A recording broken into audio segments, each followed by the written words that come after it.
I'm going to tell you something that every successful person has to do, including you. Believe it or not, every successful person in this world has jumped. I'm going to tell you what I mean by that. You are going to have to jump. You cannot just exist in this life. You have got to try to live. If you are waking up thinking that there's got to be more to your life than it is, man, believe that it is. Believe in your heart of hearts that it is. But to get to that life, you're going to have to jump.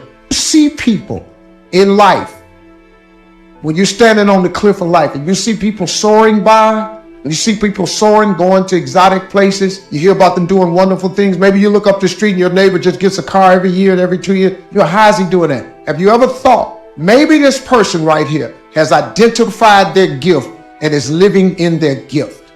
Because your Bible says, your Bible says your gift will make room for you. Your gift, not your education. You're going to get an education, that's nice. But if you don't use your gift, that education only going to take you so far. I know a lot of people got degrees, man, that they ain't even using. It's your gift. But the only way for you to soar is you got to jump. You got to take that gift that's packed away on your back. You got to jump off that cliff and pull that cord.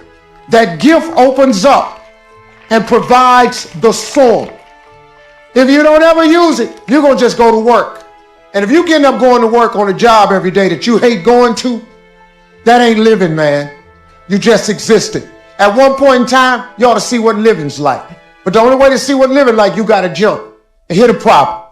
But just be real with you. When you first jump, let me tell you something. Your parachute will not open right away. I'm sorry. I wish I could tell you it did, but it don't. When you jump, it's not going to open right away. You're going to hit them rocks. You're going to get some skin tore off on them cliffs. You're going to get all your clothes tore off. You're going to get some cuts on you. You're going to be bleeding pretty bad. But eventually, the parachute has to open. That is a promise of God. Here's another thing. You can play it safe and deal without the cuts and the tears. And you can stand on that cliff of life forever safe. But if you don't jump, I got another promise I can make. Your parachute will never open. You'll never know. You'll never know what God really has.